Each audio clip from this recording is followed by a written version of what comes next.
Ladies and gentlemen, welcome back to the Asian Regional Qualifiers for IESF WEC 24 Riyadh. Me, Arashi, out of nowhere, back with Mirko. Hopefully, nice to be with yourself. Small break and a banger of a match. How do you feel about the action so far, Mirko?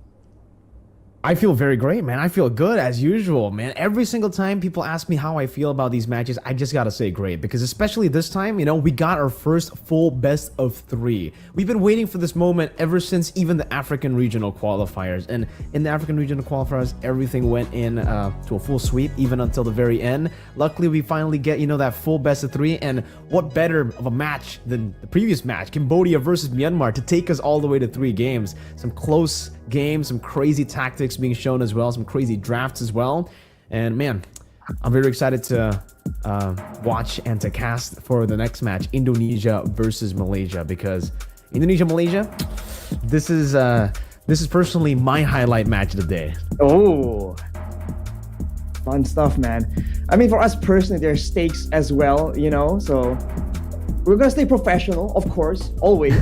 But there's some stakes here, man. We have a lot on the line here, and we're expecting the best out of the best in our own region, actually. So we'll have to see, especially with the changes. A lot of people have said that if you're already on top, it's hard to kind of be as adaptive. Usually you want to be a bit more consistent when you're on top. So we'll have to see that for Indonesia right now.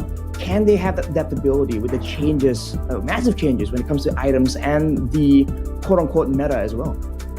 It's not just that, right? For them, technically, they also have Albert in the jungle, so not their usual jungler that they have in their normal team. Same goes for Malaysia, though. Team Malaysia, this is SRG, but with a new mix, right? Technically, Gojes is already part of that team, but main lineup, it's usually Cram, and in the gold lane, it's usually Innocent. So the fact that for Malaysia, they have 2 changes, and for Indonesia, they have 1.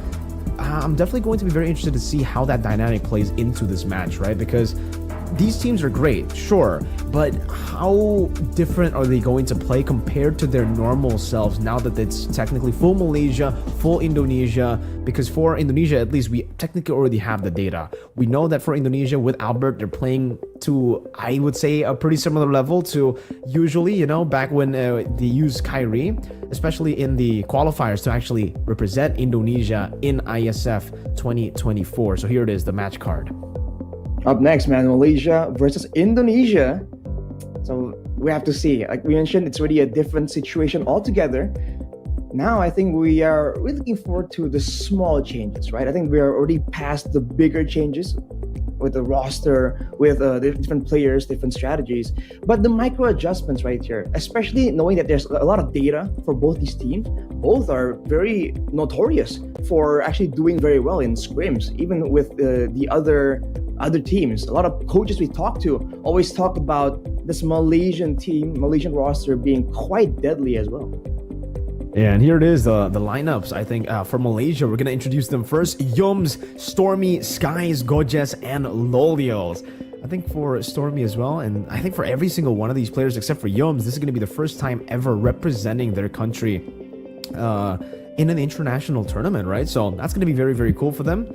But they will have a little bit of a lack of experience compared to Team Indonesia, right? Yums, he's been here for the longest time. I believe he was with Todak last time around in ISF 2022. That was what I remember back when we were casting as well for the main stage, Arashi. Oh, yeah. Wow, what a throwback. But yes, an absolute veteran. Yums, been here, done almost everything at this point. But as you mentioned, Mirko, the lack of experience, that is something that is definitely very important, can be understated. So for sure, they have preparation, but up against them today, the roster for Indonesia, Boots, Albert, CW, Sans, and Keyboy. Wait a minute. It's interesting. Wait a minute. Wait, that is very interesting, right? We thought it's definitely going to be Lutfi there, the main XP lane for Team Indonesia, for Team Fnatic Onyx, the team that is going to be representing Indonesia. But I don't know if this is going to be a mistake. Maybe in the game it'll be Lutfi, or maybe they actually are going to try out Boots here. It's been a long time since we have seen Boots, play. I think the last time was in the regular season of MPLID, and that's a long time ago. We're already almost like 3 weeks away from the playoffs itself. So the regular season, that was pre-patch. That was all the way back when the game was just so different. Very interesting stuff, man. But still, yeah, it's going to be CW, Sans, and Keyboy. Those are the three players that will just not change. That trio mid, technically, the duo mid and the gold lane. We're talking a bit earlier about, of course, Albert. That's the name that always comes into play whenever we're talking about this roster when it comes to the international events, right? He doesn't really show up in the regular season, so this is where he gets to really show off his skills. Because by all means, even though he's not in the main roster, he's still a very proficient player. There is a reason why Fnatic Onyx picked him up here, and we'll have to see what changes here. We thought it's only going to be Albert, but with even Boots coming back in the mix, I think they must have some kind of play, some kind of strategy in mind here. Yeah, it might be one of those, moments where they want to actually save their strat for later on. But honestly, now it's a group stage, and up against Malaysia, I don't think you can really, go up against Malaysia with a saved strat. I think Boots is already still really good, though, right? We're talking a whole lot about Mlbb. He's an amazing XP laner. He's been better than Boots, at least in MPLID, but who's to say that Boots hasn't, improved himself as well? Based on the break, on the scrims as well, maybe he's been able to improve to a level that is even higher than Mlbb now. Oh. It would be very interesting if we see, a new Boots coming out of the hyperbolic time chamber, right? After all this time of not playing, after him being kind of a pseudo coach for the team for the longest time. Maybe he's taken that coach role a bit too seriously. Now he's got that macro brain to take control of the game, but it does seem like we are going to be seeing a little bit of the draft. All right, this is the previous match draft, still Myanmar and Cambodia. I guess we get a reference here, right, Arashi, as to what we might see later for Indonesia, Malaysia. I think for me, right, I'm biased as a mid laner, you know this, but I'm seeing a lot of mages. I guess the changes to the glowing one makes it just such a versatile item. It just brings so much value for so little cost comparatively, because it combined the benefit of two different items. And not to mention the new item, the wishing the wishing lantern there just adds so much more burst damage, more versatility to the longer ranges, and not so much for the short range fighters. So I've been noticing that a lot. So I fully expect a lot more like front to back compositions here, because that's where these mages can really get to do their best work.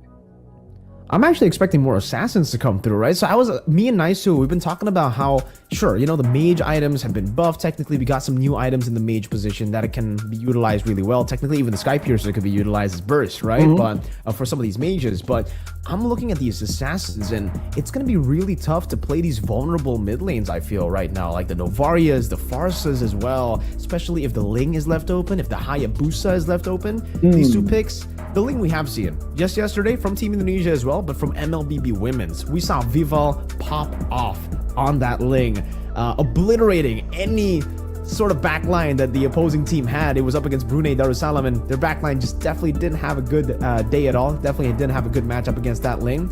And that's something that we have to talk about when we're talking about Skies and Albert. Both these junglers are known for their assassins as well. Skies, I think, more towards the Fanny, but Albert definitely that Ling. Well, he has been notorious as the best Ling in Indonesia for a long time before Kyrie showed up and technically took away the title from him. So I think for sure the assassins are a lot more prevalent right now, and the backlines are a lot more vulnerable. But teams can draft around it, right? That's what makes this so interesting right now. Because now with the assassins more viable, even if you want to go for a front to back, it has to be calculated. And even if you want to go for a full-on dive comp, there's still considerations here about how you want to really craft something around the potential of diving in, but still dealing with an assassin on the enemy team that can still do great work, still farm a very healthy amount. Like we saw earlier in the match between Cambodia and Myanmar, even though you're behind and your team isn't really having the advantage, you can still farm up and still be a relevant threat in the game if you're left alone to your own devices. I think if we go back to the point of to the rosters, right? The fact that Boots is playing, does that mean we're going to be seeing more of the Terizlas, the Lapu Lapus come up and show up in the XP over the usual Lutpi picks that we've gotten accustomed to in the MPLID, right? He's been playing a lot of the carries like the CC, the Mashas as well. Some of these damage dealers on top of just the playmakers that he usually goes for. Even the Paquito. We haven't seen a single Paquito game, not a single Benedetta game, all throughout the Asian regional qualifiers and even in the African regional qualifiers. We've seen the Benedetta, but not the Paquito. Oh, drafts. All right. Here we go, ladies and gentlemen. Finally, the drafting phase for the first game. between Malaysia and Indonesia. And you're seeing a lot of familiar faces here. The Moskov coming in, the Loyi as well. But to no one's surprise here, the Kadira, always respected from Sans. We just saw it earlier in the first match. And man, in the hands of Sans, that Kadira is equally threatening. And he won't be making an appearance now on the Kadira. But we'll see. On that Loyi, is it going to be more of a macro approach here from Indonesia? And by the way, Arashi, so we gotta confirm, so it's gonna be Lutpi who's playing, not Boots there. Oh. At least the name suggests that it's Lutpi, unless again that's like a miss swap, maybe made swapped in, I don't know. But it looks like it's Lutpi based on the draft right now, and it's gonna be a Valentina ban to take away the threat of someone that can take the Primal Wrath and also the diversion. And man, the Edith has been phenomenal. I think today as well, if we don't count game number 2 of Myanmar versus Cambodia, Edith in Rome or in mid has been pretty okay. It's been pretty good, right? But on NXP, not as much. So still a good flex pick. They're actually going to ban out 2 mid laners here for Stormy, really respecting Stormy in the second phase. And it's going to be the Arlet ban coming in from the side of Malaysia, trying to take away, I guess, that flex potential of the Edith. I guess trying to maybe force the Edith either to roam or to XP. If they can kind of lock down where the Edith is going to be, that definitely is a big value when it comes to the strategization of the drafts. But Masha here, ban away again, certainly is one of the picks that Onyx was using very well. So it might show up today as well if it's not ban away. Now with the first pick in the second phase for Indonesia though, usually you would think it's gonna be the EXP here first, just to, hide that final card for Indonesia a bit longer. I think now that we're honest, that we're seeing the Masha ban. I think, yeah, by the way, the fact that the Masha hasn't shown up at all, but okay, the Brody does. And okay, Arashi, yesterday, when me and Nisu were casting for some of the games, we saw the Brody ban in the first phase. And I was already talking, I was hyping the Brody up right after the patch. I was saying, all right, Brody's busted. I've been spamming the heck out of Brody. I'm an official SPA, Arashi. You know what that means? What is that? I'm an official Sky Piercer abuser, bro, and I play the Brody all the time with the Sky Piercer, man. You get so much base damage already with the Brody. You technically already have an execute mechanic in your kit. On top of that now, Sky Piercer. So you can execute some of these members even harder, and the fact that Malaysia have shown the Moskov so early on, it is going to be a good matchup for the Brody. But there you go, that's an Aurora for Stormy, a signature pick for the man. Though it may look kind of, weird, Stormy plays this a whole lot in MPL Malaysia. And it can be a great pick to really punish the clumping up. If Indonesia carelessly walk into a diversion, an Aurora can absolutely punish everyone. And it's a great way to really follow up on potentially something like a big wild charge or a penalty zone. So definitely looks weird, but it's still kind of legit. For Indonesia though, you're seeing more flexibility in how they want to take these fights. They can go for longer fights, but they can also go for something a big pick-off. And in team fights, not really a lot of combos, but they do have a lot of crowd control and AoE. So they can hold their own here, depending on how the fights really do start, get started. As they pick up an Exburg as well, more damage, a great solution to the Terizla as well. Okay, so the Exburg going to be going to XP, and it seems for the Edith, it should be, on the hands of Keyboy. There we go. We get to see the swaps as well as we get ready to jump into the land of Dawn. But Arashi, you're the analyst here. I gotta ask you, based on the draft, what do you think? Especially after the patch changes, right? Do you think Indonesia have adjusted to the patch better, or do you think that Roger Jungle is going to be too much for Indonesia? I think honestly, Roger Jungle is it works differently now due to the changes, the patch, of course, but in a way, it's something a bit more familiar. And now for Indonesia, I think the fact that they have solid frontline and then have a lot more AoE and potential. Usually, whenever we see this roster with something this flexible, even though maybe they initially can be overwhelmed or they can start losing in some kind of fight, some kind of pick-up potential, they can eventually recover and adapt. So I gotta kind of favor them in my predictions here, Indonesia. All right. Seems we're just going to jump straight into game number 1. Ladies and gentlemen, Indonesia takes on Malaysia. Type in the live chat right now who you guys think is going to win. Hashtag Indonesia win or Malaysia win in the comment section down below as we get to see the jungle. Albert versus Skies. Roger versus Fredrin. Also, Temporal Rain for Albert. Whoa, interesting. The new emblem on the Fredrin. We don't get to see this a lot, by the way. Temporal Rain. Having a shorter, like a cooldown reduction effect on your skills when you use your ultimate.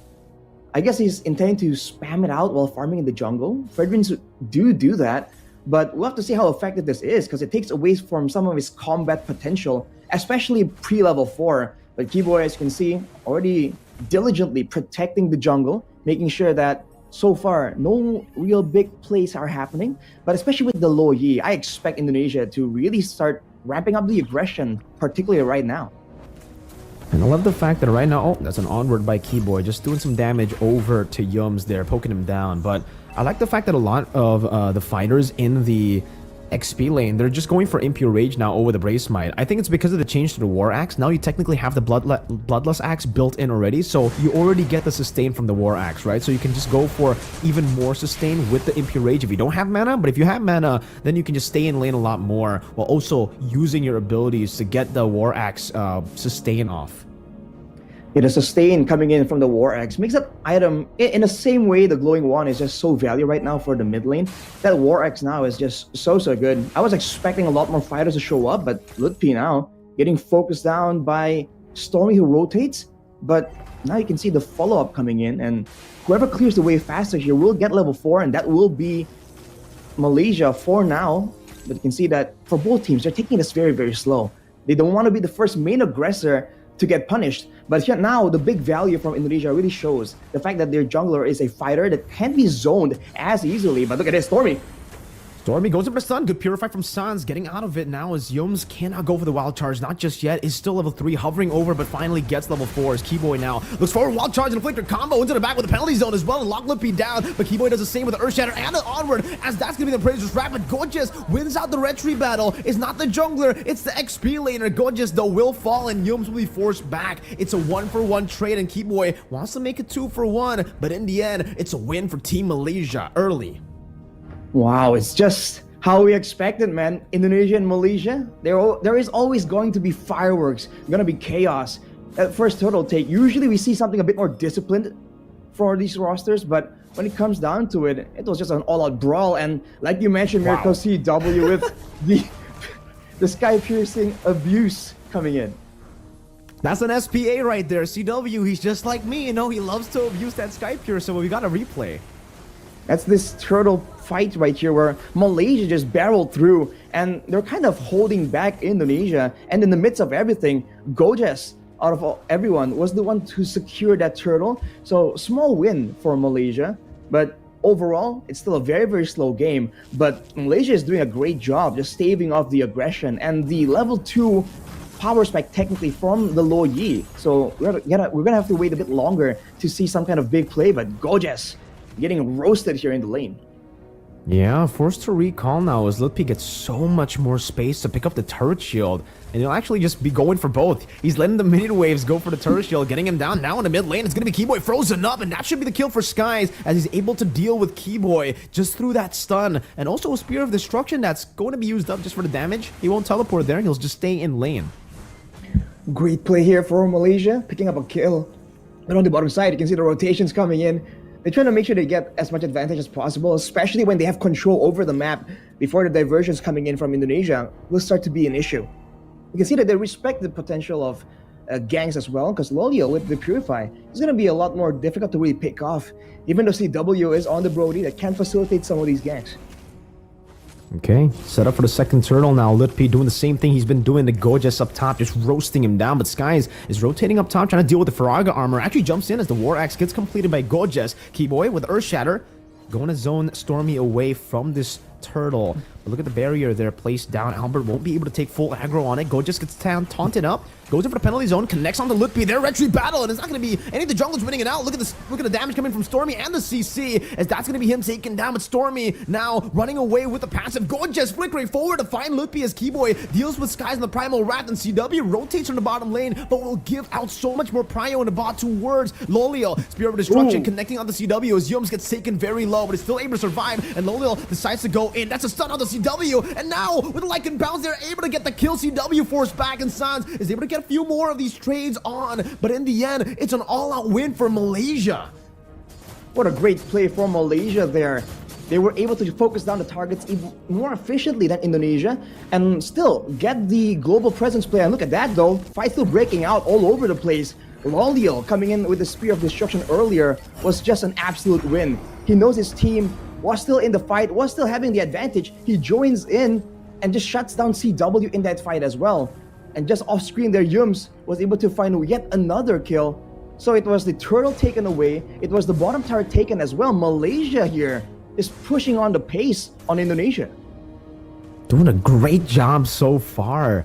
Look at the goal lead, 2,000 almost to the hands of Malaysia on this composition that honestly, yes, can snowball as well. But you would think, especially with the Moskov, that they would actually wait a bit longer to get that power spike, right? And the Moskov, yeah, it hasn't hit his power spike, not just yet, it's just a corrosion scythe. I think it's just a great play by them to just use the early game power spike. You can see a Sky Piercer completed for Skies as well on the Roger. So a bit of that execute threat for the members of Indonesia. And as we mentioned, Gorgeous with the War Axe, he was already doing so much damage, being so tanky early on. And right there, steal attempt as Albert tries to retaliate. Good wild charge to escape. Albert now jumping forward. That's Razor's Wrath dealing a whole lot of damage to Stormy, but he gets frozen down. Penalty zone to lock them down, not really giving Indonesia a chance to take Stormy out. Meanwhile, all in the top lane, you can see Loliel just dealing with the minion waves, now shoving in Albert, looking for a play again onto Yums. That's going to be an onward and an Earth Shatter combo to take him out, and Indonesia finally get a trade that's worthwhile, but it's not going to be worthwhile for long. That's a turret traded up top for the kill on the Roamer. This is just Malaysia using this macro plan so well. The fact that they can send a gold laner to just keep farming again and again and join these fights from so far away is giving them so much more space. And as a result, you can see that Indonesia, they do have damage, but they're struggling to lock down and find pickups, because even the roamer that's supposed to open up the map for the side of Malaysia, it's a grok that's just so difficult to really lock down. Diversion though from Indonesia, can it pay off? Yeah, straight into the bottom lane they go. They tried to just get that position, and they will be able to get that over Malaysia.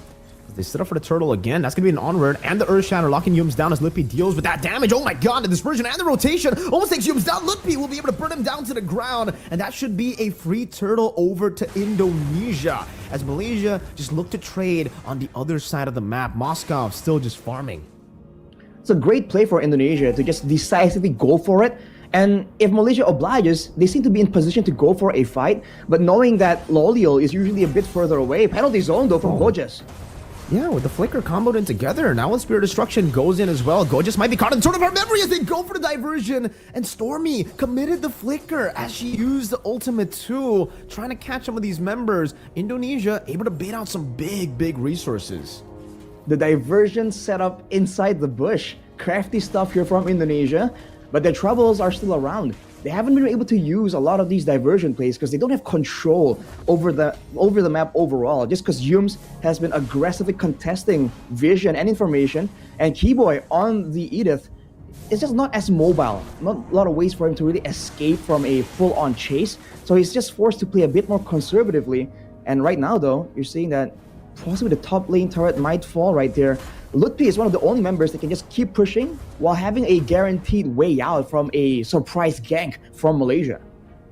And so far, no turrets have been taken down by Indonesia. It's still an equal game based on gold, but Malaysia definitely have much more of an advantage coming into the 9th minute of the game. Albert dashing forward, catching Stormy now with the taunt as well. Keyboy going to be able to isolate him with the onward, and the Earth Shatter is timed to perfection. Just to that passive, as now Stormy has been picked off. Yums in the mid lane, tries to walk up, and now gets dispersed, rotated as well, forced to flicker out, and now they're looking to go for this turret in the mid lane. Penalty zone, lock them down, diversion to escape once again, and Indonesia only one member decides to take it, and it's Keyboy to go and take and those resources, those minion waves that have been shoved in by Loliel in the bottom lane.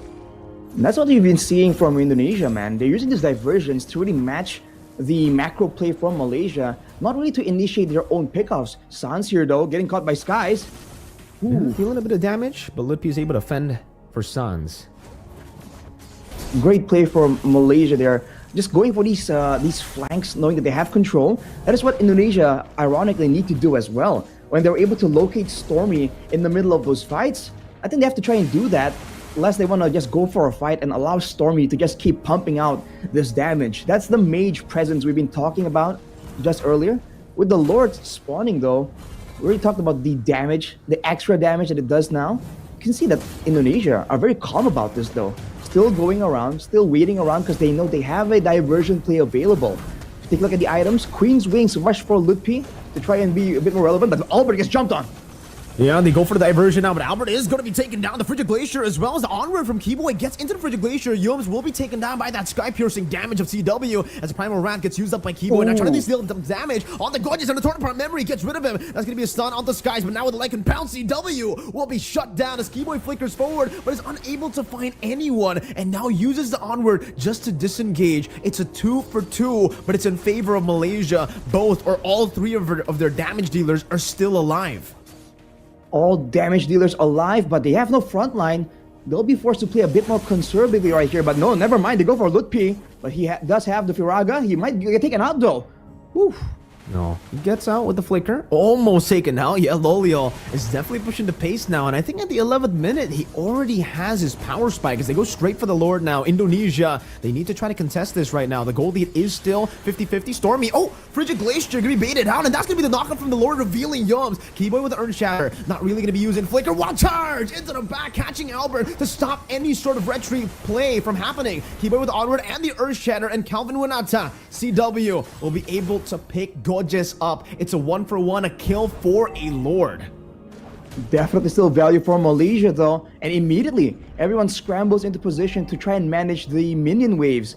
That was a great play for them to just go straight at it, knowing that they have the crowd control advantage, but they have to be a bit more wary now, especially if they want to go for a prolonged team fight, because we saw in the two fights, the fight before the Lord was taken there, Keyboy on the Edith now is doing quite a significant amount of damage.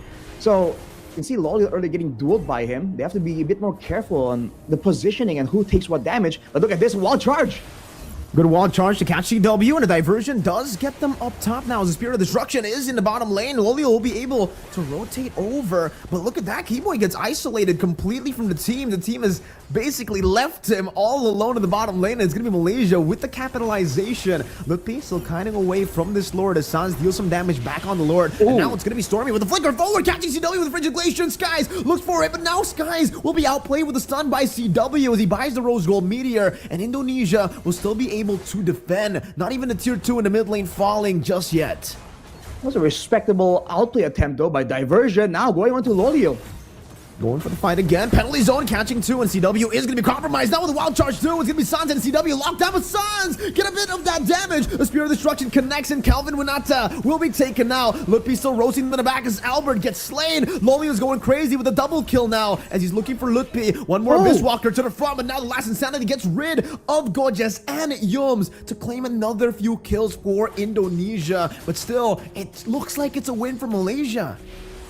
Both teams just going at it, man. Like we said, the kills are so equal, and actually the gold lead as well is starting to get equalized. It's Malaysia seems to be still winning, especially when it comes to the structures and the map control, but this gold has to be a concern for them now that Indonesia has a lot more spammable abilities in the late game. If they can go for a proper fight without any surprises coming in from Malaysia, it's going to be quite dangerous for them. If you take a look at the damage dealt, the highest damage dealer is actually Lutpi, who is relatively ignored, so he's just flaming everyone down.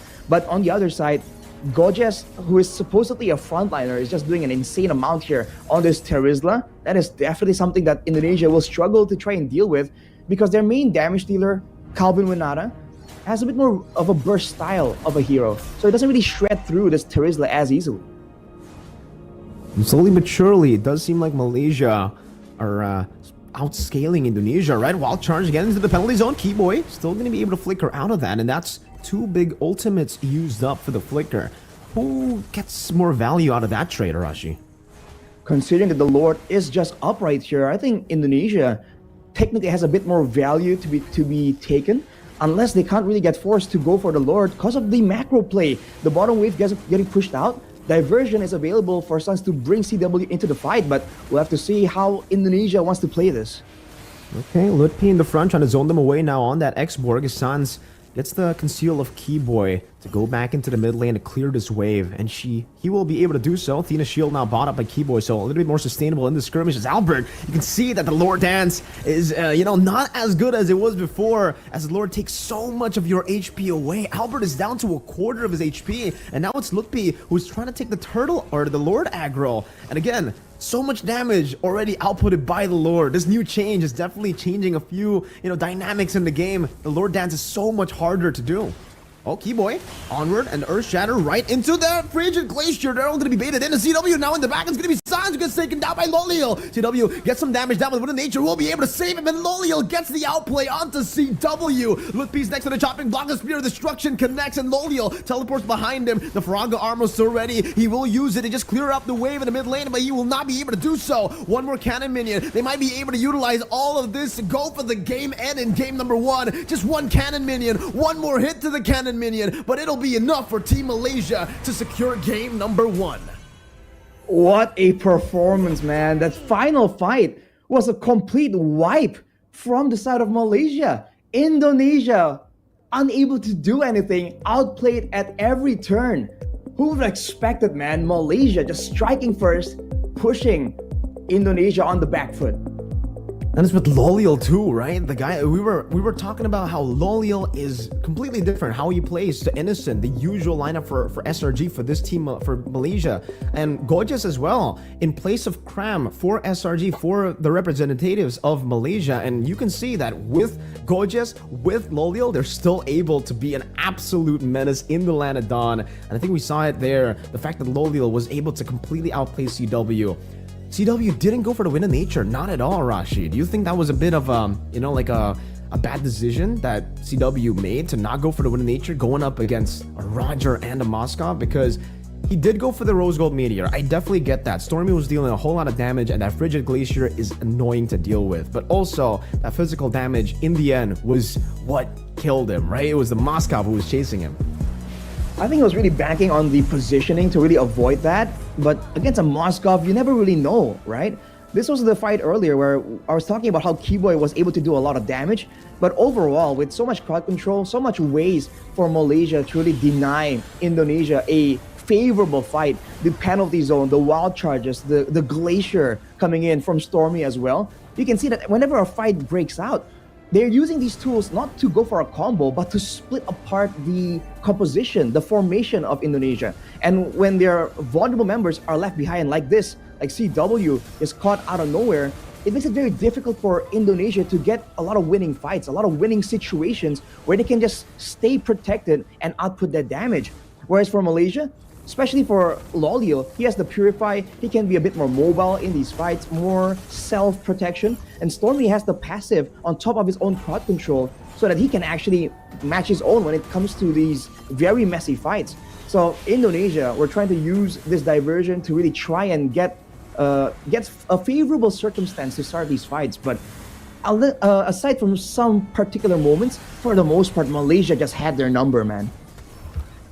All throughout the fights, I think we could definitely say that, right? I think a few of the misplays definitely did happen as well, because for CW here, he was dealing a lot of damage on the Gorgeous, but he decided to isolate himself from the team, and it kind of left him very, very vulnerable for Skies to just take him out. And again, maybe he kind of miscalculated there, because maybe he thought, the Roger wasn't going to deal that much damage, but it's a 6-1 Roger, right? You've got to expect that at this point of the game. At the 12th minute as well, there were a lot of misplays being made by Indonesia, using the diversion and ending up kind of isolating Keyboy all the way. And here, both of the backliners, both of the damage dealers, it looked kind of good for some time, but then as Gorgeous kept on swinging that hammer, it just looked horrible. And especially considering Loliel was able to land the Spear of Destruction to participate in the skirmish, with Sans and CW already so low, Loliel just went to town. It seems like Malaysia has completely adapted to the global threat coming in from the diversion. And even here, look at this, Sans just gets immediately outplayed by Loliel. Yeah. He's been great with the positioning, with the Sphere of Destructions, and his targeting, right? Knowing who to go for and when he has a window to really go for that isolation play. And here as well, the final play, I think right after Sans gets taken out, they would have still been able to actually, fend off a little bit. But the fact that CW, again, Arashi, the question I asked you, no Wind of Nature, that has to be a question that we have to keep on asking to CW, right? Was that the right call? Because maybe if he did have the win in nature, maybe he would have at least survived. I don't know if he would have been able to completely outplay the situation, you know, but if he survived, the game would have definitely gone on to, you know, later stages. But even then, it'll be kind of tough for Indonesia, right? That's kind of a snowballing comp that they have. They have an X-Work that is pretty good in the later stage of the game, but against the Moskov and a Roger, the two marksman combination, it just seems like the late game was already in favor of Malaysia all the way from the start of the game. Yeah, they do have a lot more DPS options in the late game, but all things considered, I feel like Malaysia just had so many more playmaking tools. Whenever we talk about teams that are just so high level, it's all about the playmaking, right? Who can find those moments that can really change the game. And usually we always have our eyes glued on Keyboy for Indonesia. But in this game, he was completely shut down because for the most part, that Grok was just up in his face again and again. And if they want to jump on the Grok, there's just more playmaking tools layered over by Malaysia. So I have to say that this draft from Malaysia, I think was very, very solid. And for Indonesia, it seems like a very familiar draft to us, but we've been talking about how the drafts have been changing. And maybe now it's a time for them to really be pushed to the limit, to try and be forced to try and experiment and come up with something new. For sure. I think maybe for Team Malaysia, they definitely got the read on the meta a bit better, right? The way that they were playing and their draft as well, their layering of CC was still just more efficient, definitely. Even though they left open the Loyi, the fact that the Loyi has been nerfed with the diversion, you can definitely see that in the game, right? For Indonesia, the way that we usually see it from Sans is he usually just spams that diversion every single time it's up, utilizing the cooldown that's already very short on that ultimate before the patch to constantly look for different angles. But now with the change, it does seem like they have to kind of like hold themselves off from using the diversion too much. They have to use the diversions in the right plays for the right time. And some of these times they were able to do so, but in the end, again, they still lost out in the team fight. Maybe that's the reason the Loyi was left open. Maybe the Loyi isn't, you know, a crazy pick anymore. Maybe the Moskov is a bit more prio now. I don't know. Because technically for Malaysia, they were on blue side and they first picked the Roger, right? I believe so. Yeah, they first picked the Roger into the Grok and then the Moskov. So they started off with Roger, Grok, Moskov. I think it's just the lore changes as well. Makes it so that Lord dancing, holding the Lord like that is just so much more punishable. So for Malaysia, I think the Moskov in particular was just such a value pick because it's not just the damage output, it's also the macro. Having someone that can kind of outplay solo also is kind of secure, but can also join all these fights from so far away and push fast. It's almost like a whole package here for the Moskov that allowed them to really get an advantage and force Indonesia to be the one to really rush the neutral objectives. We saw that when they were able to do so with the turtle, I believe, one of the turtles earlier, they were able to get an advantage. But you can see that when it's a bit slower, when they have to wait around and play along and take some damage from that Lord, they immediately just felt that change and how punishing it was to just be forced into that spot. Okay, Rashi, but I gotta hit you with the hard hitting questions here now, right? I mean, yay or nay, temporal rain Fredrin? Right, we haven't addressed that.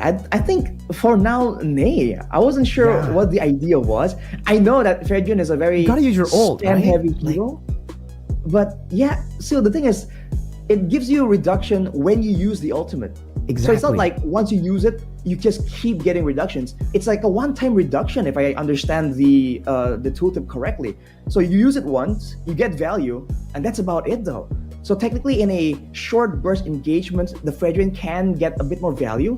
But overall, with the back and forth, with the longer fights, I feel like an extra bit of damage, extra bit of healing maybe from the Impure Rage, or maybe even the faster clear speed with the Concussive Blast can be a bit more valuable than that.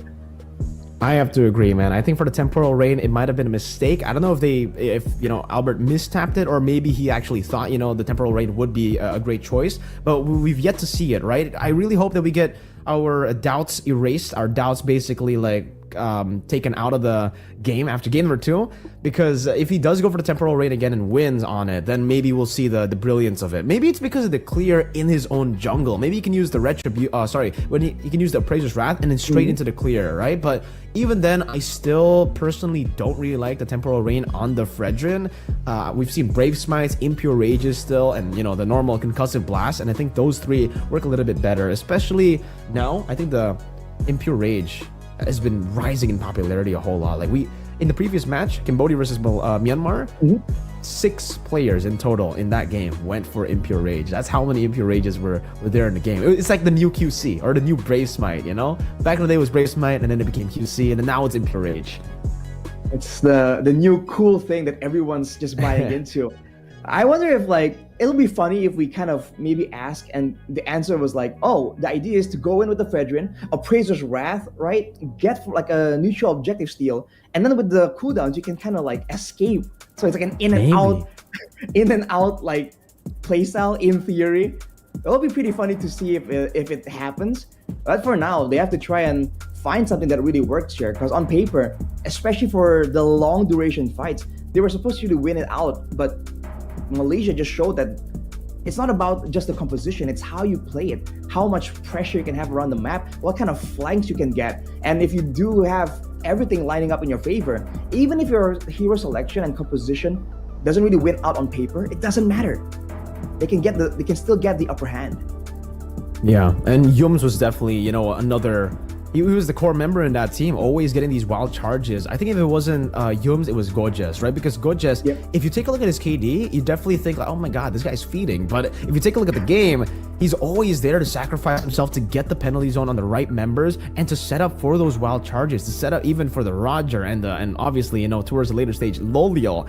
And Stormy too, the layering of CC was insane. The fact that they had so much CC, again, Frigid Glacier, penalty zone, wild charge, it all just clumped up together. When you use it, it all layers in for a very, very easy victory, or at least a very easy way for the backliners, the Roger and the Moskov, to deal damage, right?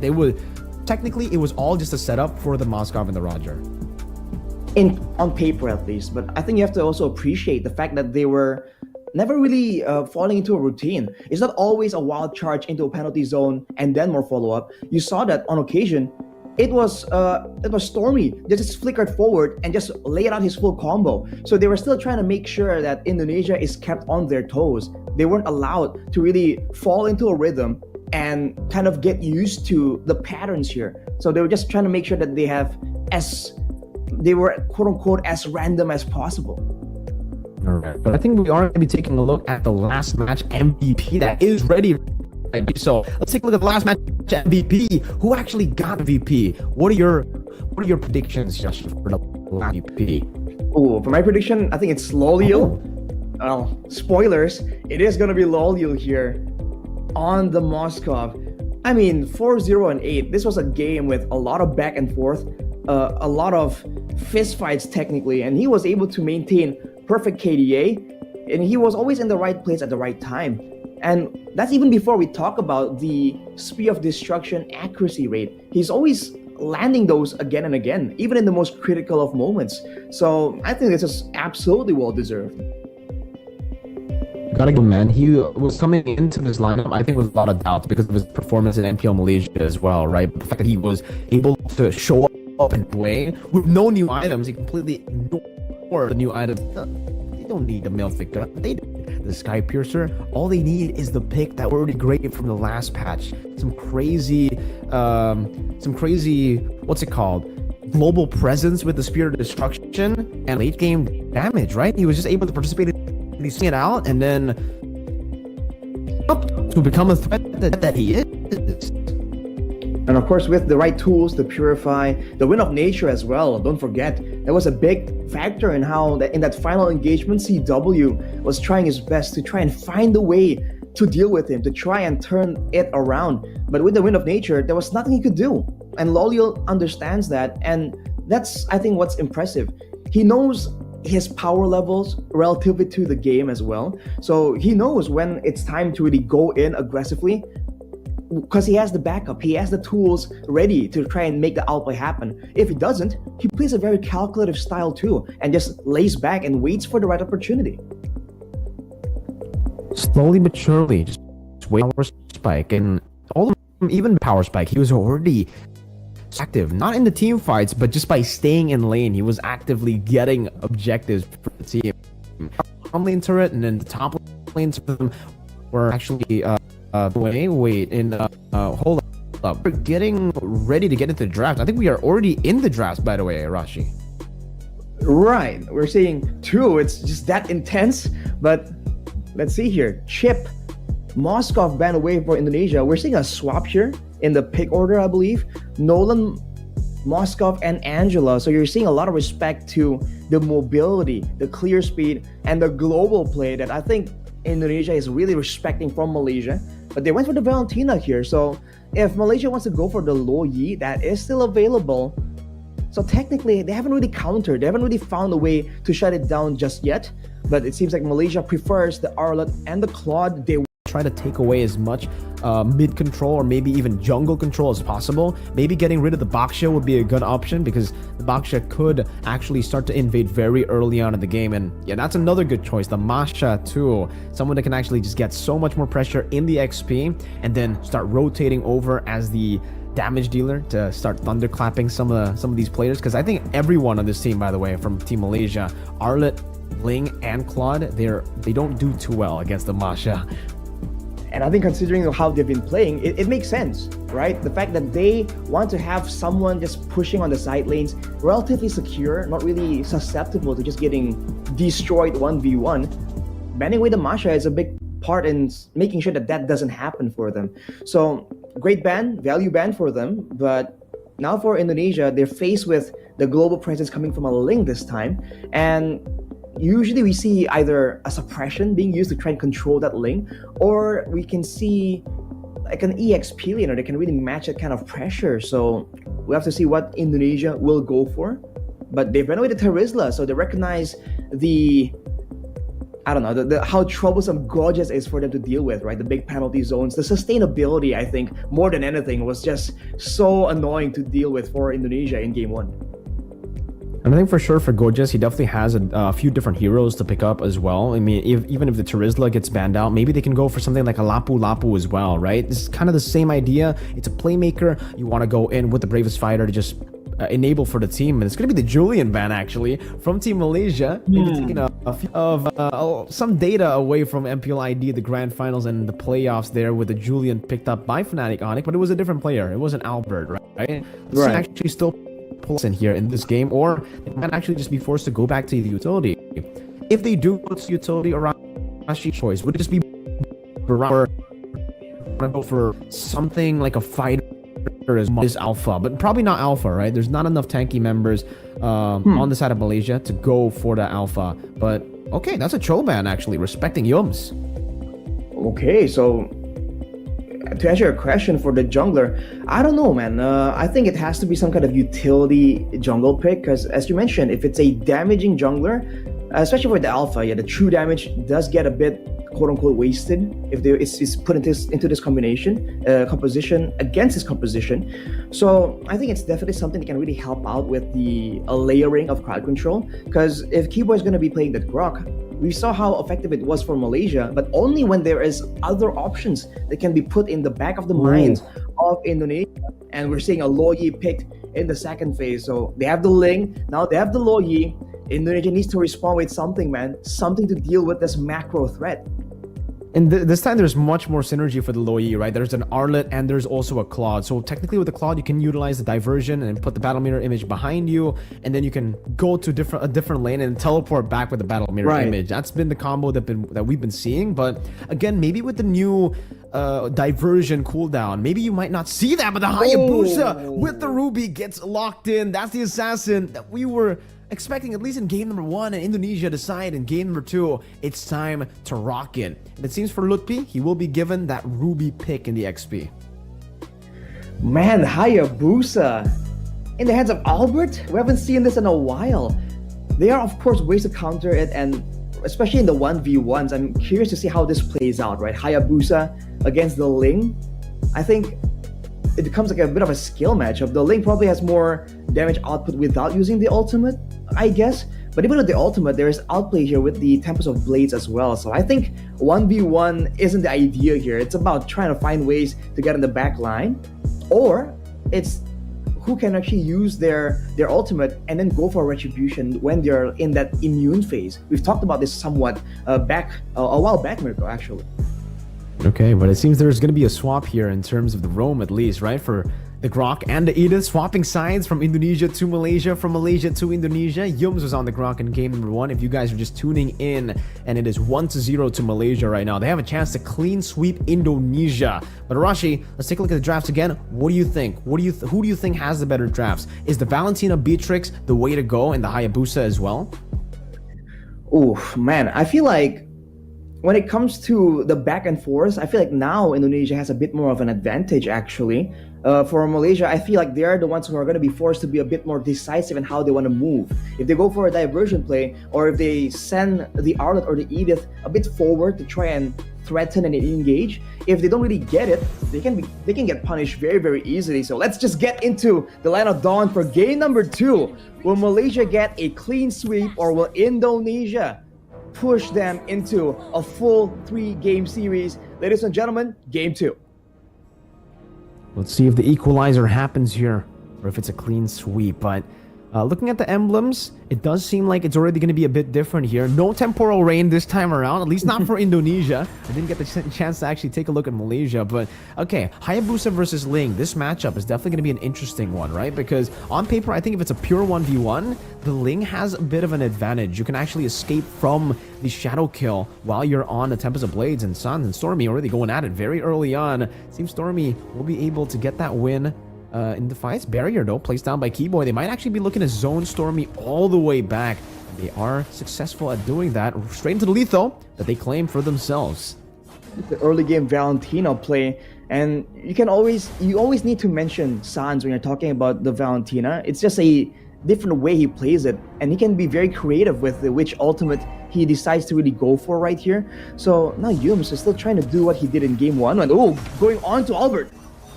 Onward flicker now. Albert going to be caught in the Tempest of Blaze, and first blood over to Malaysia. Albert punished very early on, but Sans now with the flicker forward as well will be able to claim one. Skies is going to be next to the chopping block, but he's able to get into the Defiant Blaze, looking for another one. Finch Boys, and he gets out. Well played. The Skies, but CW somehow is able to get the kill. I think he didn't even use the flicker. He just walked up and gunned him down from the walls. Shot down from the sky. CW reading his escape patterns. Great communication from Indonesia to corral Seki's Skies to a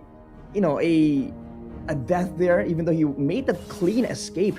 But Albert trying to make sure he keeps up with the farm. But look at Malaysia, man. They're just a lot more active. And now with the neutral objective already up, both teams going for a bit of a clear contest, but Indonesia will be able to clear out first. That will mean that they will get level 4 first, but with Albert having no purple buff, I'm not even sure if they actually want to go for this contest this early on. Diversion or read towards that bush there. Gojes will be able to get a very good position. Earth Shatter going to be used up, but not onto anyone. That's the turtle. Reset it again. Wild charge onto the back now with the Primal Rat stolen away. Sans dealing a whole lot of damage, and Gojes will be taken out. The Skies looks for the play. Gives with the Earth Shatter, knocking up Sans, but now Albert's going to be targeted down. As Albert, will he be able to escape? Tempest of Blaze knocks him up. Skies not able to get the last hit, but it's going to be the Primal Rat coming in from Yums, and it's an all-out win again for Malaysia. Skies gets out just barely there with 1 HP and secures the Sky Piercer too. Oh man, Sky Piercer in the hands of this Ling. Definitely not ideal for Indonesia. It was going so well for them, but it almost seems like the engage was a bit too early. Keyboy went for the wild charge, and everyone kind of had to walk up a bit more to really follow up on it. That small window allows Malaysia to really come back and trade back the play.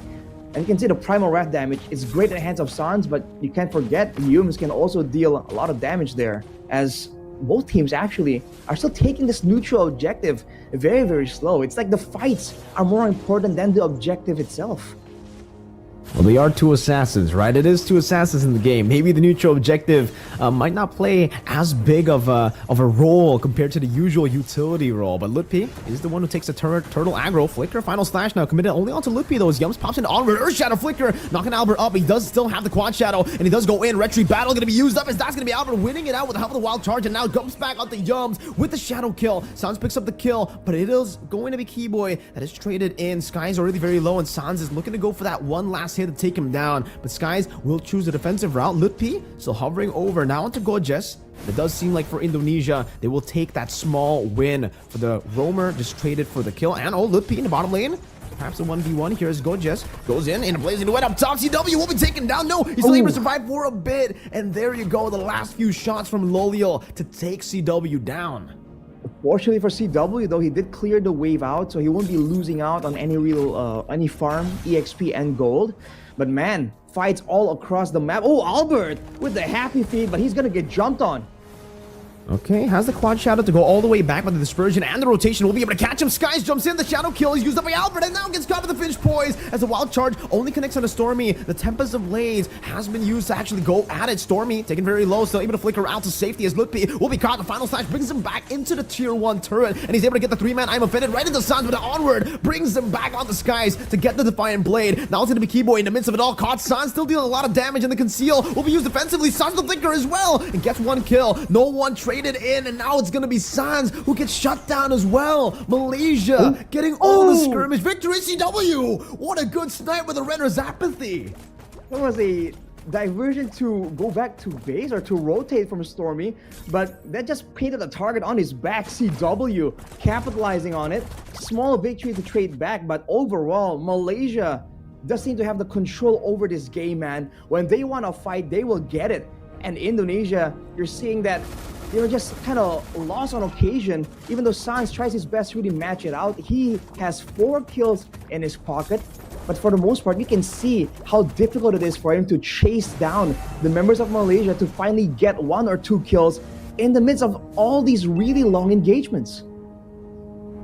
And now it comes down to maybe how they utilize CW and Sans, because Albert, he's quite a bit behind, but actually in terms of level, he's not too far behind. He's still on the same level as Sky, as this Mlbb again takes the turtle aggro in the bottom lane. There's a diversion. Look for a flank on the Mlbb, and they go into Albert! Onward onto the Earth Shatter. Albert's still able to pop in the quad shadow in time as Mlbb goes into re-engage, wild charge, catching 2. But now, no full re-engage now as Gojes is going to be missing out of the final slash, and the shadow kill deals with him. Tempest of Blades on the Mlbb, but he's still able to escape, and Skies will be gunned down by Sans of the Primal Wrath, taking him out of that wall right there. Stormy very low. CW flickers forward, gets the gun down, and now it's Yums who's going to be sandwiched in the base, or in the turret, rather. Tier 1 down below. CW takes him out with a Bennett. Look at Loliel, though, being active on the other side, even taking the mid turret down. It's a great win for Indonesia, but Malaysia gives nothing back for free. Wow. Taking away that mid turret will be very beneficial, especially with the diversions they've been trying to go for. It's unfortunate for them, though, that they got roped into that chase to try and secure Albert, because they kind of got stuck on Mlbb. That was able to just delay them for that much longer. Looking at the items, though, has claws on top of the Sky Piercer for Skies will mean that he can really hold his own in a longer, prolonged battle. But Loliel, one more item to go for the full-on power spike. That is what I think Malaysia will be definitely waiting for. Slowly but surely, Indonesia building that gold lead back, but it's still just technically even, right? It's a 500 gold lead, still very insignificant despite the 2 turtles. But fun fact for you guys, this game, I guess we're only going to be getting 2 turtles, right? Usually, we're very used to just seeing 3 turtles with the utility jungle meta, but with the assassins, I guess 2 turtles is more of the norm. No one can really focus and commit down onto these neutral objectives, as Gojes actually uses the vengeance a bit aggressively onto Sans, and will be punished quite a bit with that glowing wand. But it's a Sky Piercer BOD start for CW. So, is he going to try to just look for these burst downs, look for these pickoffs? Is he playing with the Bennett more than the Renner? I'm not too sure, actually. I think for Indonesia, the Wild Charge Bennett's Rage combo will be what you're looking at, and the execute will be great for any spell, but Gojes alone now. Yeah, that's a 3-man final slash, but CW just guns him down. That Sky Piercer doing work. You can definitely see the execution there. And CW is online, 5-1. Both CW and Sans, actually. But here's the problem for Indonesia. Even if they can really match out the team fight situation, look at Skies. He's still pushing right now. And no one can really stop him. Even if Indonesia wants to send their EXP laner to stop this macro play, Mlbb cannot match up to the macro presence of a Ling. And that's even before talking about the diversion play. So Malaysia will definitely have that as an advantage constantly. And this will be a bit of a deja vu situation to game one. Indonesia are the ones that will be forced to go for a proper committed fight. But look at that, with a conceal already used by Malaysia, Indonesia has a chance here to make a surprise play.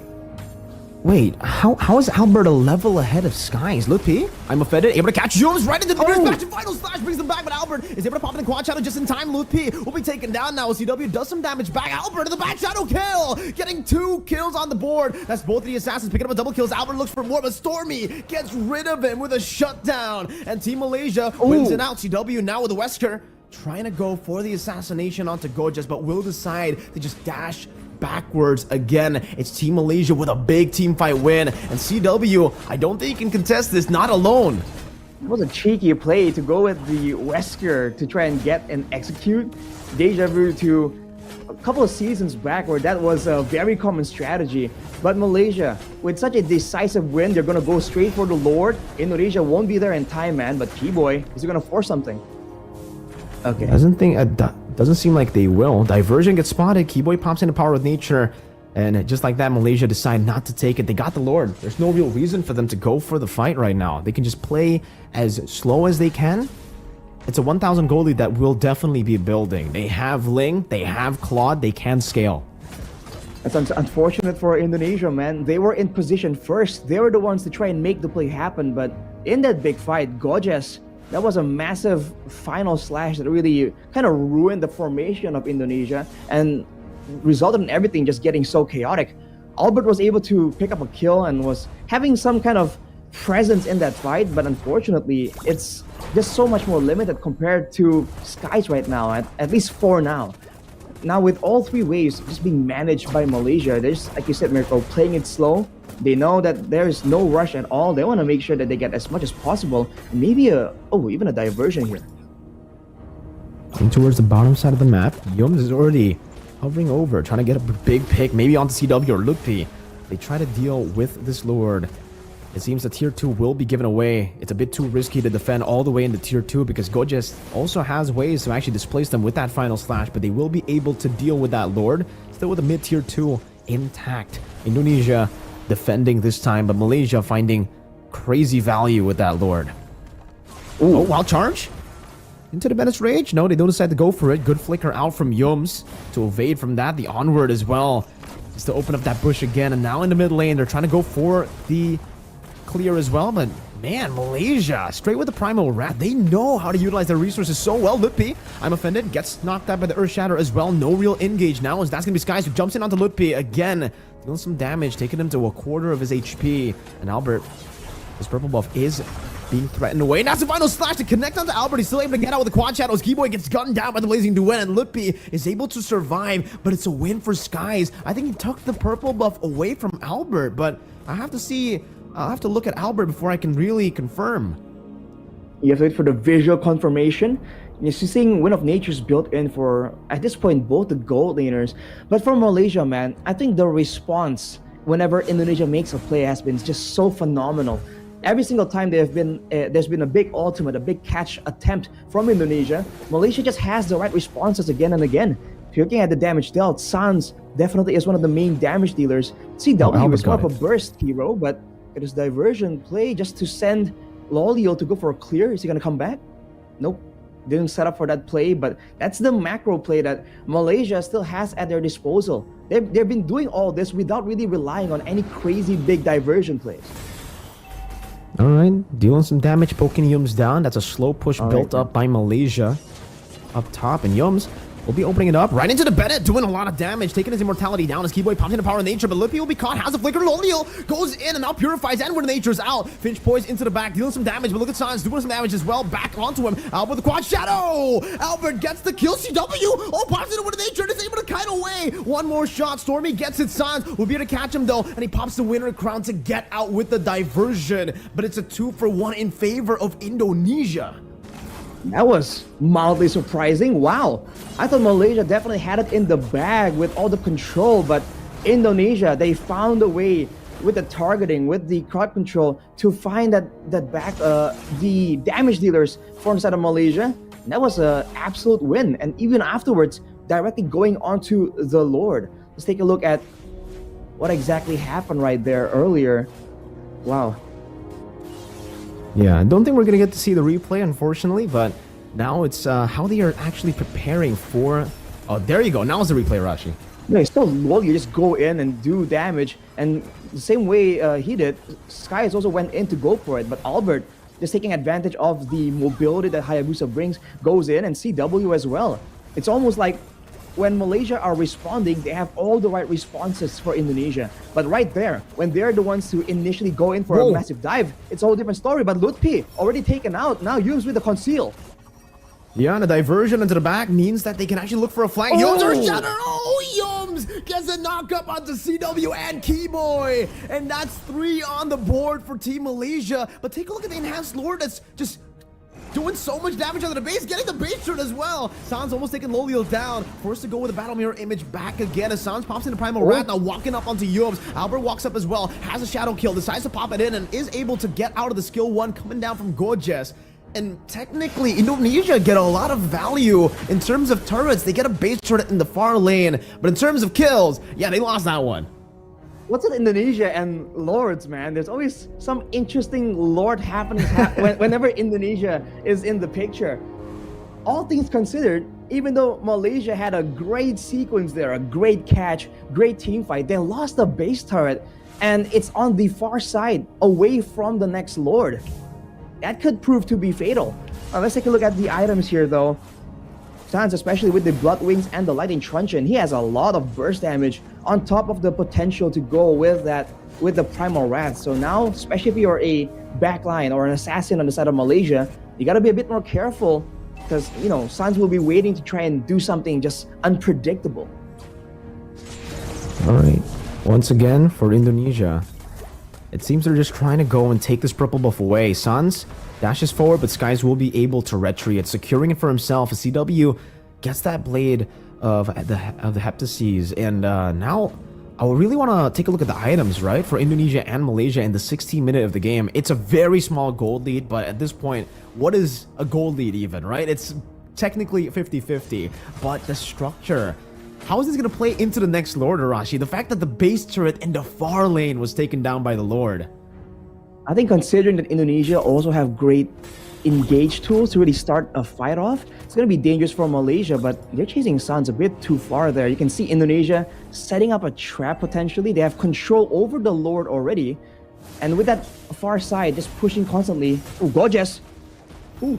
Oh, wow, good vengeance. Actually use the vengeance to get out away from the I'm Offended. Well played to Gorgeous, and that really just gave Malaysia, I would say, a breath of fresh air, right? They were if Gorgeous was picked off, that would have been maybe a free Enhanced Lord.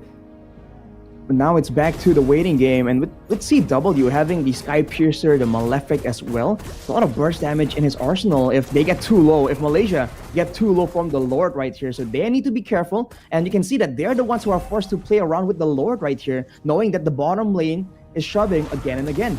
Skies with the Endless Battle will be having a bit more burst potential, but you can see Indonesia now are the ones playing it super patient, no real necessity, and Malaysia are even using the diversion to certain scout for information there. It does seem like that's the case, and the far lane, the bottom lane is still going to be there. Oh. Albert going to be chasing CC Skies! Able to win on the retreat battle. CW gets rid of Gorgeous, and now it's going to be Albert. It's taken down by Skies. Well played! What a retreat! He walks up, and it's comboed together with the final slash of Gorgeous. Man, that Gorgeous, I think, was the real MVP in that fight, though. Landing that final slash on Albert, it was at such a critical moment with everyone just waiting to deny him that opportunity. But Malaysia has done it. They take the Lord away from Indonesia, and now they have, once again, the empowered waves to try and make these plays happen.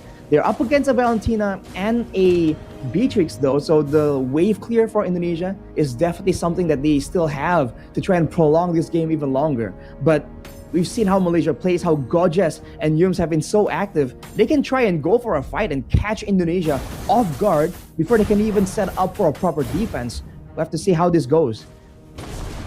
Okay, they're actually trying to just put it away, but item-wise, Arashi, before the siege, how is it looking? With the Divine Glaive, with the crown as well, Stormy is all set up to try and make the most daring of plays all the way in the front line. And with Loliel just trying to finish up his final item right here, he might be able to get it by the time the Lord reaches the base of Indonesia. Okay, there you go. Immortal in his pocket as well. They're just gearing for a full-ditch effort, and they have the diversion into outside the map play if they want to go for it. Let's see, man. The diversion goes just away, but he's all alone, can't find the final slash, goes in with a vengeance, and will be CC'd down with I'm Offended as well, and the vengeance will not be enough to get him out of there, and it'll be Gorgeous taken out. And for Indonesia, they'll be able to defend this. That means that they can actually just get rid of the Lord as Malaysia disengage with the conceal. All in all, Malaysia equalizing on the base turret situation, but man, Gorgeous was left alone right there, and Keyboy gets out with the wild charge for now, but that won't be up for a while. So now Malaysia can once again control the vision, the information, and now there's no longer a way for Indonesia to match it. Oh, there was an onward by Malaysia earlier, and now we're gonna take a look at the replay, but I really wonder what's going on in the team fight right now, and it looks like Skies is gonna be able to jump into the back. Mlbb gonna be taken down. Skies again with a double kill as he finds all the blades. A diversion to the back will mean that Stormy will try to look for an angle. Skies hovering over. That's 2 for 1, but the one was already earlier. Shadow kill on the Stormy, but it's onto the minions as well. Gorgeous buys the immortality, and for Stormy, he was able to just walk that wave. When you thought you were gonna see a bit of a replay, but no, Malaysia says, hang on, there's more. Finally here, we take a look at a bit of a replay. Mlbb there is getting jumped on, and unfortunately for Indonesia, they were trying to go for a proper fight right there, but in the back line, man, the fact that there's so many immunity tools for Malaysia once again is something that they are absolutely abusing. For sure, and now that base turret almost gets taken down by the cannon minion. Mlbb and Sans will be respawning back in the Atlanta Dawn, but I don't know if it's going to be in time here. It seems from Malaysia, they're just going to go for the burst straight onto the Lord. And CW, will he try to go for the Renner Apathy steal? Doesn't seem like they'll be able to. Skies gets it again. That's a retreat battle win as Indonesia look to go for a team fight, but Malaysia are just way too clean. They get the Lord, they back away, and now in the 21st minute, this might be the final Lord of the game. Possibly the beginning of the end right here for Indonesia, as the Malaysians with a full inventory slot on almost everyone. Even the Queen's Wings in the hands of Yums, he is geared for an all-out fight to decide this once and for all. Diversion. Oh, 3 members are going to take it. Sans will be able to read it. Does some damage onto Lolila, but so far only 1 wave is pushing down. CW has the Bennett. Gorgeous is looking to displace them, and Mlbb is bringing the Lord all the way up top as Albert deals with the wave up top as well. Now another wave in the bottom lane coming down as Mlbb is going to be taken very low. I'm Offended with the final splash. Catches all of them with a blazing duet. They'll be able to dish out some damage. Demir's passion used up as well as Albert now goes in, but the base is wide open, and they're just going to go for it straight up. Malaysia clean sweep Indonesia 2-0. Malaysia, what was that? Indonesia taken out without any chance of retaliation, showing again why they've been feared by so many other teams, man. Malaysia announcing to the world, like, we are an absolute contender and you will pay if you don't take us seriously. Wow. Man, Skies on the Ling as well. The fact that he was able to perform at that level, right? The way that he was assassinating people, but especially the retribution, Arashi, from Skies. What a phenomenal game. What a phenomenal performance for Team Malaysia. And this is what the hype is all about, Arashi. We've been hearing back and forth all throughout the Mlbb world that for this team in particular, man, they've been monsters in scrims. And for the most part, most people have doubted them. Have been saying, you know, it's just in scrims. They're probably not as good on stage. They're probably not as good in the main tournament. But here, they definitely showed, at least against Indonesia, that they are able to clean sweep Indonesia, taking it quite convincingly. We'll take a look at the highlights here, Arashi. You can see that even from the beginning, Yums, again, it might be the experience, it might just be his style, but he's always finding ways to sneak into the jungle and always be a thorn in the side of Indonesia's team right here. always active again and again, and that is part of why they've been able to contest so much ground, get so much control around the map. And afterwards, whenever Indonesia again makes a play, the response from Malaysia has always been so good in this game. They have the AoE, they have the damage, and like you mentioned, for Skies, it's not just the retribution, it's the aggression he's able to use, is how he's able to maneuver around the map. The decisions in the split seconds of these fights are always so good. And that's something we usually talk about for Indonesia. That's usually a lot more scrappy, a lot more fight heavy in a more calculated fashion. But Malaysia has shown that now that's something you can say absolutely for Malaysia as well. So clean all throughout the game, and I think here as well, I think Skies, right, all the way from the early game, the fact that he was able to get the kill onto Albert and then constantly do that. Albert was having a real tough game this whole game, all the way from the start even to the mid game, and we did see for a bit he was able to kind of recover, but it wasn't really enough to take the momentum away from Skies. And I think it was a certain point in the game where I actually mentioned that it's interesting to see Albert being 1-5 but still ahead in levels compared to Skies, but in gold it was still definitely Skies. We get to see a beautiful Renner's Apathy there onto Stormy, by the way. And let's take a look at the team fight, because this is, I think, the only team fight, or one of the only team fights that Indonesia won. Well, it began with everyone kind of circling around, just waiting for, finding a way to really get into the backlines of Indonesia particularly. But by doing that, they kind of made Stormy kind of stuck out in a weird situation. And here, man, Gojes again, every single time he gets caught, even when he's kind of just picked off, it seems like it's always something more, you know, you're always kind of worried about the next follow-up. And you can see it here again. His final slashes in this game have been absolutely critical for Malaysia to really have that edge in these fights. And as a result of that, Indonesia are forced to kind of use a lot of their resources, not for outplays, not to try and do anything extra, but just to try to kind of equalize and recover from the initial displacement or the initial shock of the crowd control. And you can see afterwards, Malaysia thought that, okay, we're winning so much, you have to try and capitalize on the momentum. But you can see that when they're using so much to try and go forward, it's almost like Indonesia are the ones that are in Malaysia's shoes in the team fights that are going like this, because the backliners, especially Stormy, can't really follow up as well. So you have to remember, when these assassins dive in like that, the whole team doesn't automatically follow through with them.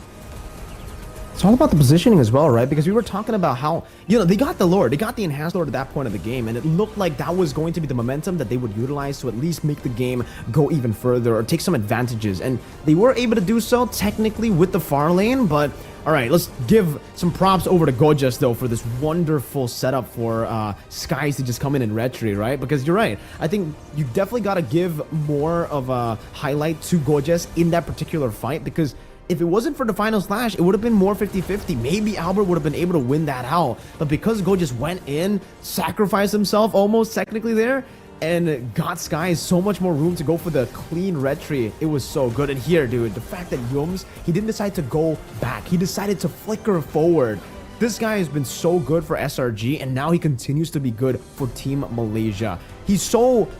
It's so awkward the way that he plays the game, right? Like, most people would actually flicker backwards or maybe would disengage after getting that low, but he decides, no, I'm going to create a line for my backline to deal damage properly, and that was what kind of got them the win there. I think at that point as well, Indonesia kind of had a few resources ready to go for a fight, and if they all dove in towards the backline, it would have changed something. But player of the match here, Rashi.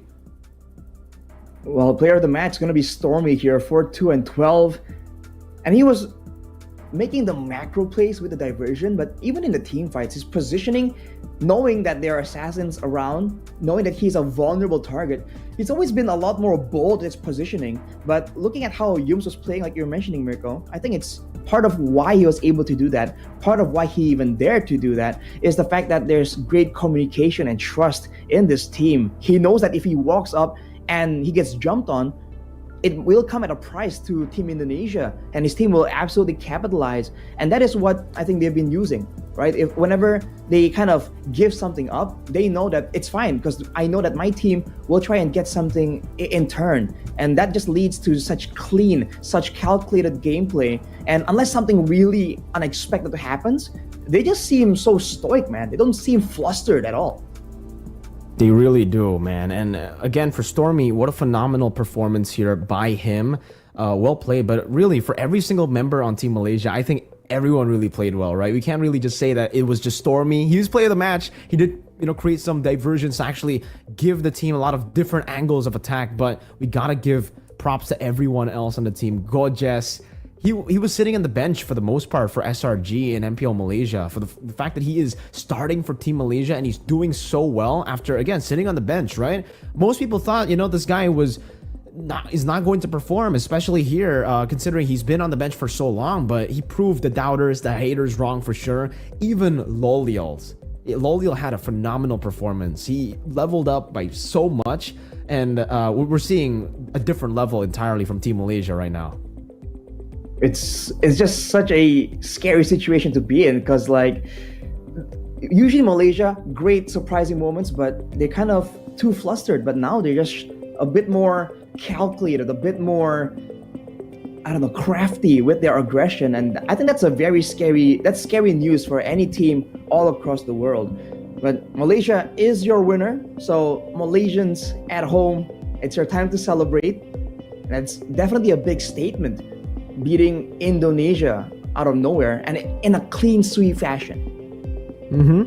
It's the group stages though. By the way, for everybody watching right now, if you guys want to see exactly how the groups are looking right now, based on the few matches that we have seen from this win from Malaysia against Indonesia and some of the off-screen matches, because there are matches that are being broadcast, or technically not broadcast, there are matches that are being played right now off-stream, and you can see the live results at www.iesf.gg to check as to who's leading in the groups for Group A and also for Group B. But I think with that win, Malaysia sits very, very comfortably at first place now, and Indonesia will have to get a win against Vietnam to actually go and I think qualify from the group stages to the playoff matches. But I think we have a bit of a special guest here. We might have an interview with the Malaysian side. Do you know who it is, Mirko? Of course I do, man. Hello, Coach Arcadia. How are you doing? Hi, Mirko. Hi, Arashi. I'm doing great. Hi.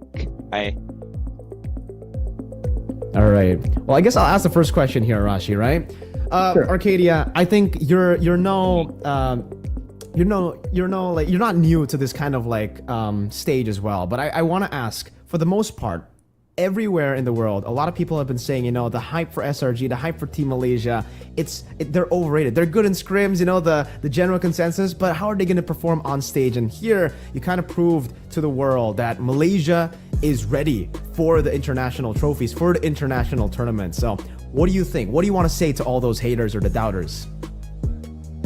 I think for the haters and doubters, I just respect their opinions, because every people sometimes have their own opinion. So we just want to don't focus on these distractions, and then at the same time just focus on our gameplay, our own play style, and just make sure that we keep improving each day. So basically that's our main focus on our own. Yeah. Wise words from Coach Arcadia. But the fact that you were able to beat Indonesia 2-0, a lot of people across the world have been thinking it's going to be at least somewhat close, at least if you can win, it's going to be a 2-1, but it's a 2-0. What do you have to say to all these people who have been claiming no way, impossible, 2-0? Yes, we're very thankful for this win. I believe we're very fortunate that we got this sweep, because to be honest with you, Arashi, going into these IESF qualifiers kind of challenging for us, because as you can see, we cannot go full SRG, right? Because we also have imports. So the training was really challenging to fit for our MSC schedule, because we need to practice for MSC also.